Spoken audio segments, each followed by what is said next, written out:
Pasca penangkapan di Bandung, Jawa Barat, polisi menggeledah rumah tersangka kasus pembunuhan Vina dan Eki di Cirebon, Peggy alias Perong. Rumah Peggy tak jauh dari lokasi pembunuhan Vina dan Eki yang berjarak sekitar 400 meter.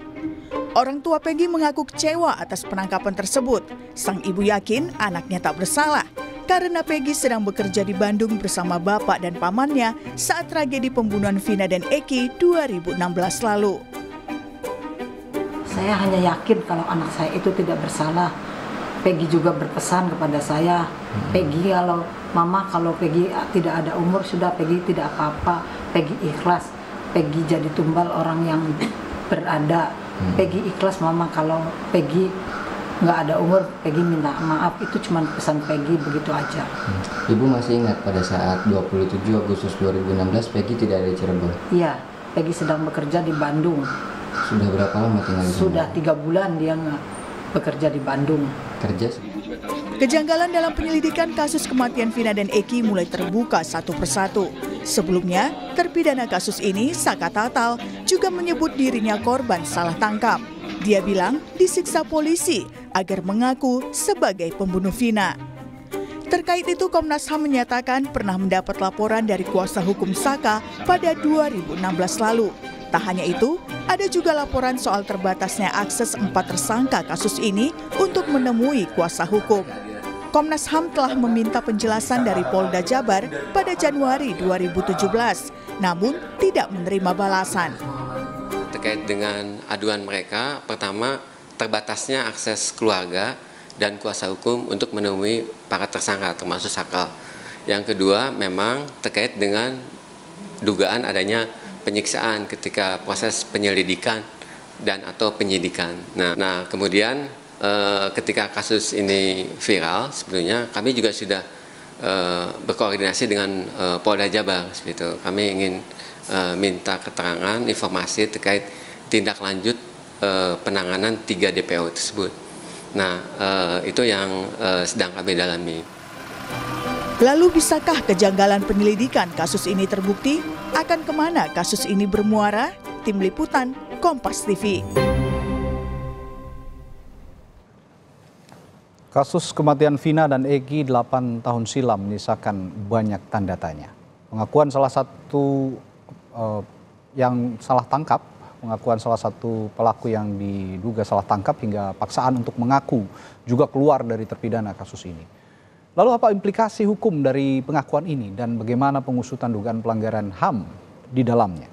Kami akan bahas bersama sejumlah narasumber, ada pakar hukum pidana dari Universitas Jenderal Sudirman, Profesor Hibnu Nugroho, dan Komisioner Komnas HAM, Anis Hidayah. Selamat pagi, Prof. Hibnu, Bu Anis. Selamat pagi, Mas Radi, Bu Anis.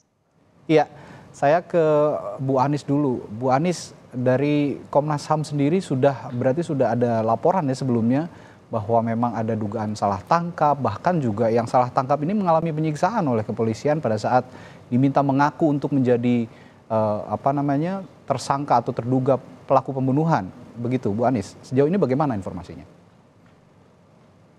Mohon maaf, tadi saya sempat terputus. Gimana Mas? Oh ya, baik. Saya tanyakan, ini kemarin salah satu terpidana yang diduga salah tangkap begitu ini mengaku bahkan sempat disiksa oleh polisi begitu untuk mengakui perbuatan yang tidak dia lakukan menurut pengakuan dirinya begitu. Apakah ini juga sudah diketahui Komnas HAM sebelumnya jauh-jauh hari? Iya betul, karena sebenarnya memang kasus ini kan kasus lama ya, kasus 8 tahun yang lalu yang kemudian muncul atau viral kembali. Nah, seperti yang disampaikan Pak Uli tadi, bahwa sebenarnya kasus ini sudah pernah dilaporkan ke Komnas HAM pada tahun 2016 silam atau September, jadi pasca peristiwa itu. Jadi kuasa hukum dari 4 terduga pelaku gitu ya, Hadi Saputra, kemudian Supriyanto, Eko Ramdhani, dan Saka Tatal, waktu itu memang melaporkan ke Komnas HAM terkait dengan beberapa hal. Jadi pertama adalah penghalangan bertemu dengan keluarga dan kuasa hukum.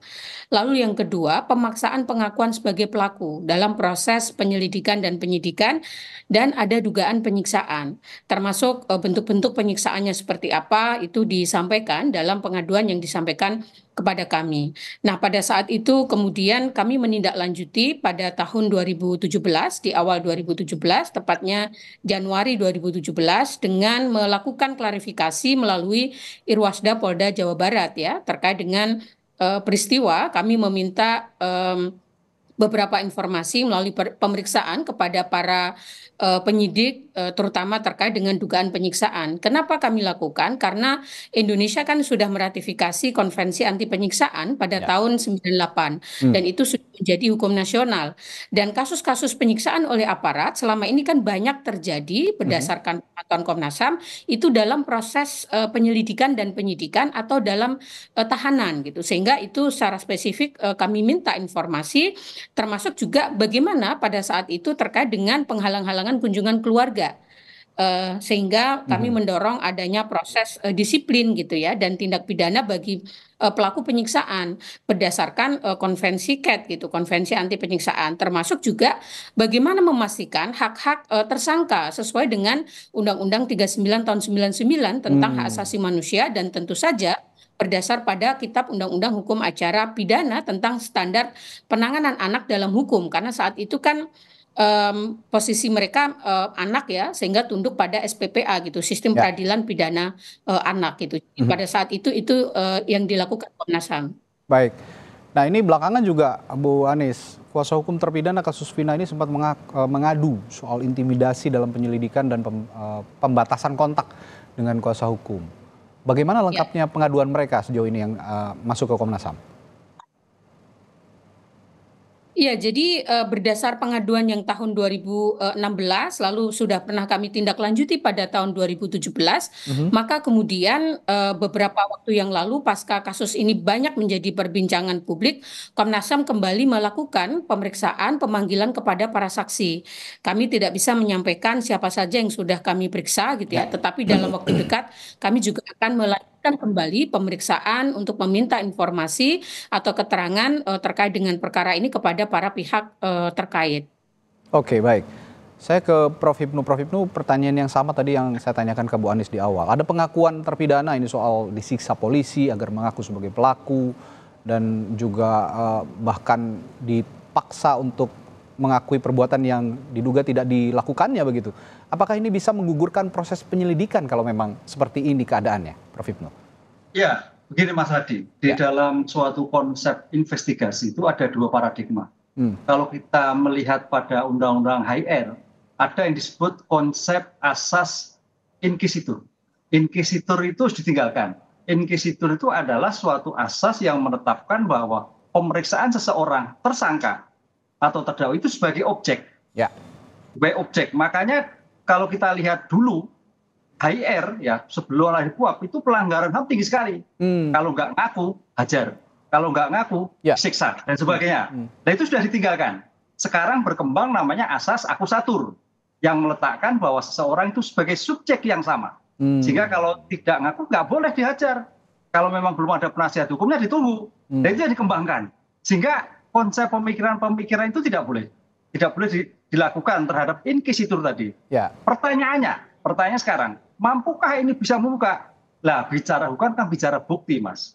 Jadi kalau sampai masih ada penyidik melakukan konsep-konsep inquisitur yang melakukan pemaksaan, itu akan menjadikan fatal. Tapi juga harus hati-hati.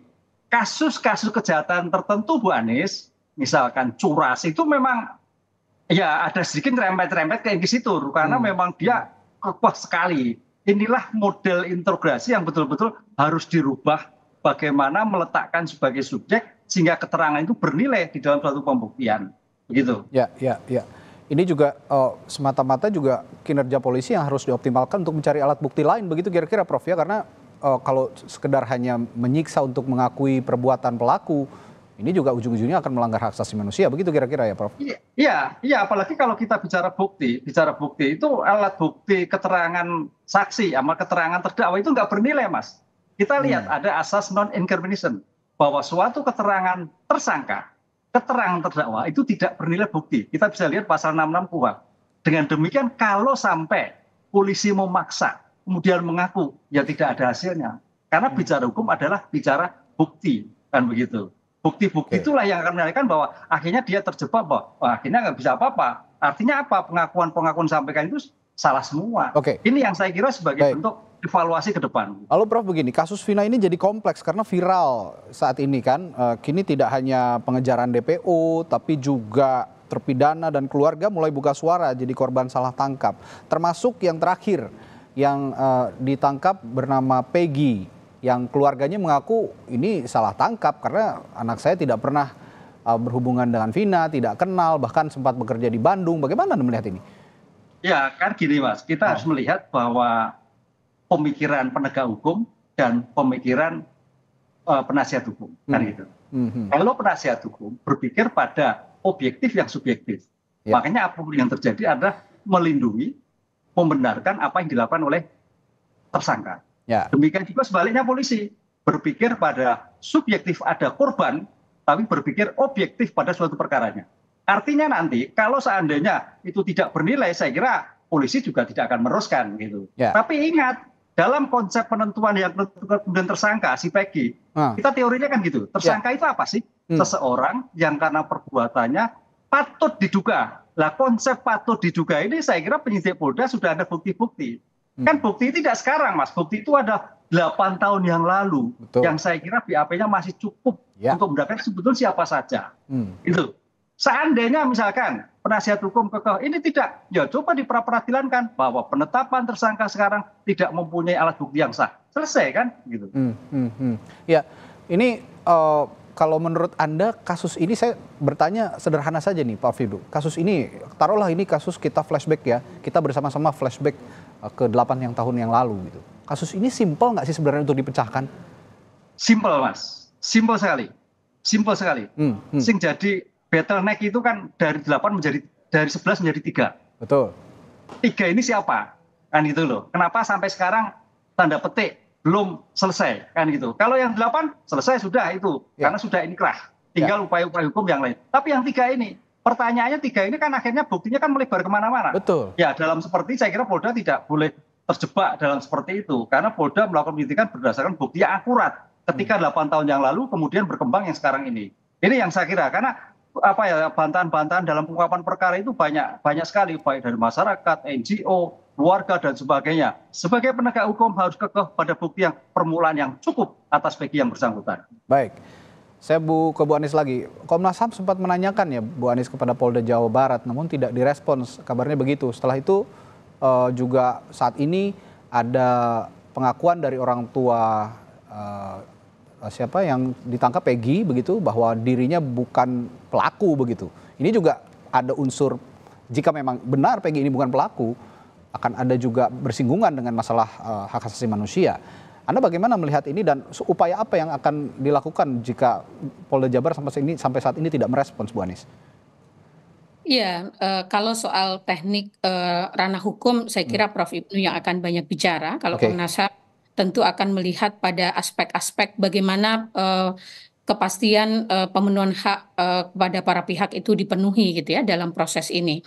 Nah, terkait dengan apa yang kami mintakan kepada Polda Jawa Barat pada tanggal 20 Mei kemarin, Komnas HAM juga sudah kembali sebenarnya mengirimkan surat permintaan keterangan kepada Polda Jawa Barat terkait dengan penanganan perkara ini gitu ya. Seberapa jauh selama 8 tahun ini perkembangannya seperti apa, termasuk 11 menjadi 3, lalu perkembangan yang ke 3 orang DPO itu seperti apa, lalu yang informasi kedua yang kami ingin mintakan adalah bagaimana pemenuhan hak kepada hak korban dan juga keluarga gitu ya. Karena ketika kasus ini viral, tentu ini menjadi pukulan kembali bagi para keluarga yang selama 8 tahun itu saya kira meskipun sudah ada proses hukum yang dilakukan, tetapi kan keadilan itu belum mereka terima gitu. Sehingga bagaimana ini kemudian dikoordinasikan dengan para pihak terkait untuk memastikan bahwa korban dan anggota keluarganya tidak semakin mengalami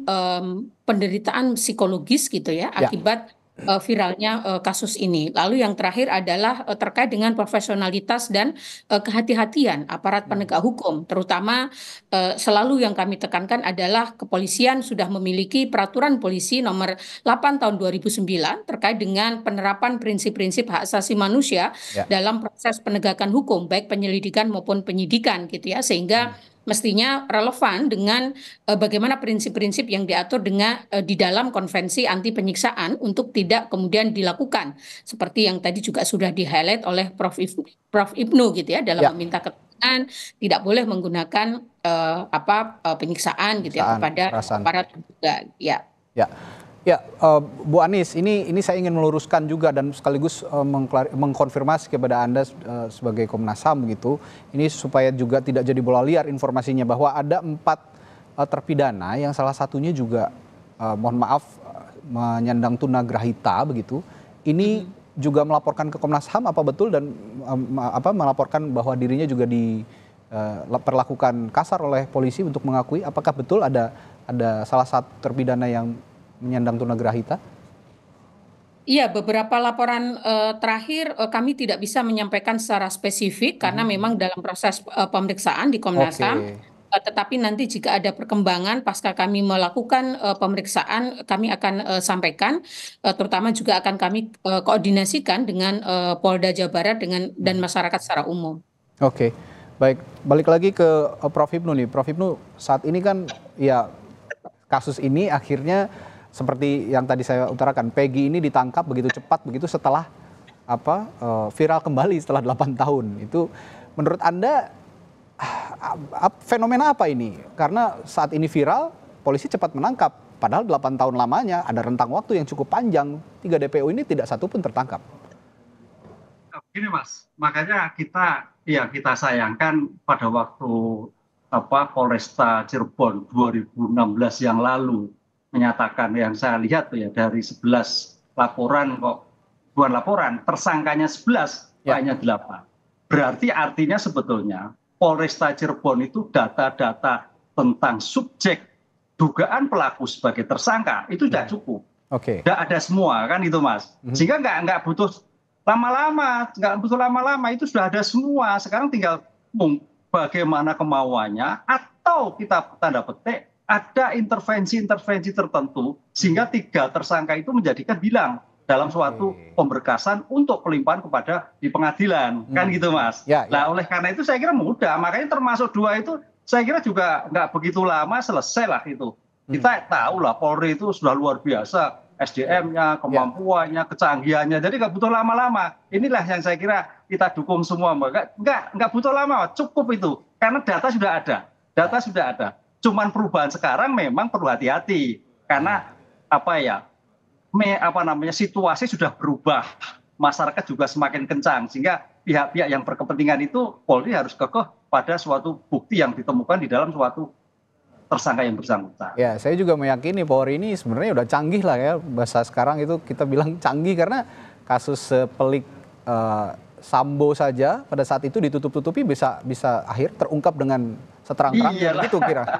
Ini kan juga kasus besar yang ternyata melibatkan petinggi Polri bahkan begitu di dalamnya bisa terungkap dengan seterang-terangnya. Apalagi yang seperti ini seharusnya tidak ya seperti yang Prof. Ibnu tadi bilang, ini simpel gitu kasusnya ya Prof ya.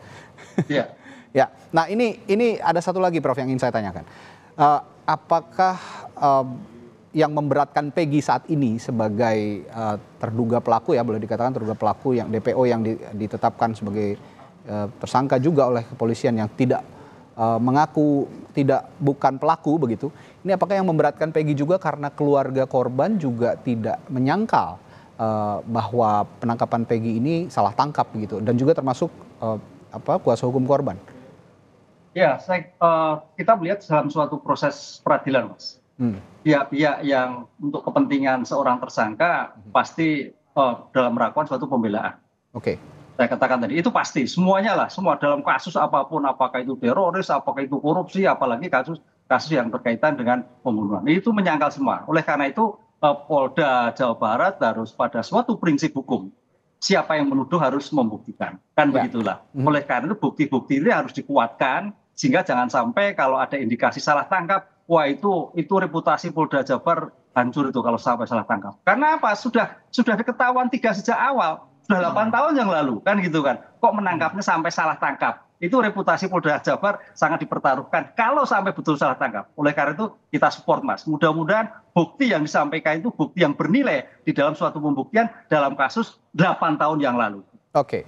Nah, ini kan sekarang kasusnya bahkan sudah vonis begitu ya. Kasus ini beberapa sudah dihukum begitu. Nah, jika dilakukan penyelidikan ulang, bisa dijelaskan kepada kami juga, Prof, sebagai orang yang ya awam lah, masyarakat awam untuk mengetahui secara hukum apakah bisa mengubah vonis mereka jika penyelidikan ulang kasus ini dilakukan? Ya, ini Mas, itu kan ada 11, 8 sudah divonis, 8 sudah selesai. Ya. Artinya tinggal menunggu upaya hukum, apakah itu gerasi ataukah PK, kan itu. Nggak mungkin disidik lagi kan 8 itu, karena dalam ilmu hukum disebut rencananya terpidana juga akan PK, Prof, katanya. Iya, PK itu suatu proses hukum. Nah, karena kalau disidik ulang nebis ini kan itu. Seseorang tidak dapat dituntut untuk 2 kali dalam perkara yang sama. Kalau yang 3, yang 3 itu memang dari awal. Kan yang 3 ini seseorang yang belum mempertanggungjawabkan atas perbuatannya, sehingga penyelidikannya awal berdasarkan bukti-bukti tahun 2016 yang lalu. Makanya sekarang penentuan tersangka, kemudian penyidikan sampai pada pelimpahan seperti proses hukum yang lain. 3 orang tadi.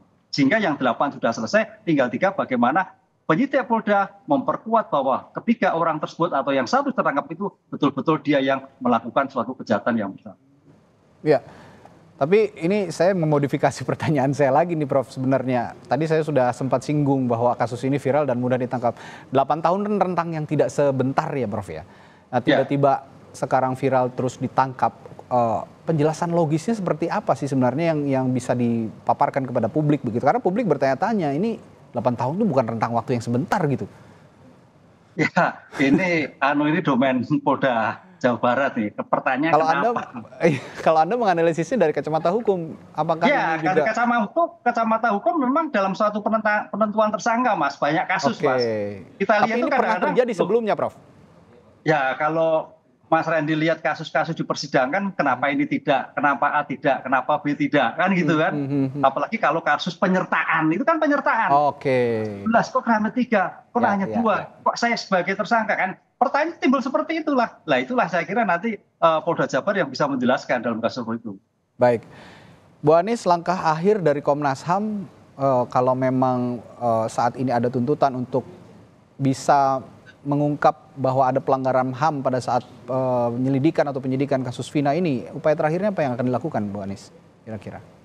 Ya, seperti yang saya sampaikan, Komnas HAM kan saat ini sedang melakukan pemantauan atas proses hukum kasus ini gitu ya, bahwa kami sudah memanggil para saksi beberapa orang dan akan kami lanjutkan dalam waktu dekat.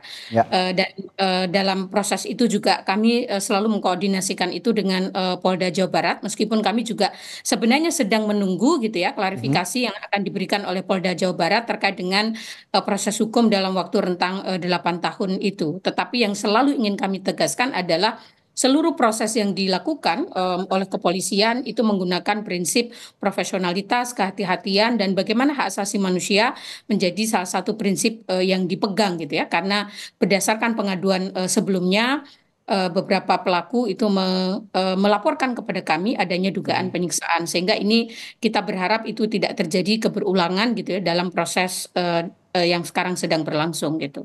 Baik, ini sama-sama paralel begitu ya, Bu Anis ya, dari Komnas HAM juga terus menindaklanjuti, terus mengikuti prosesnya, dan di sisi lain juga kita berharap bersama pihak kepolisian, dalam hal ini Polda Jabar yang mengusut kasus ini bisa juga berjalan beriringan begitu ya, supaya memang kebenaran dalam kasus Vina ini benar-benar terungkap.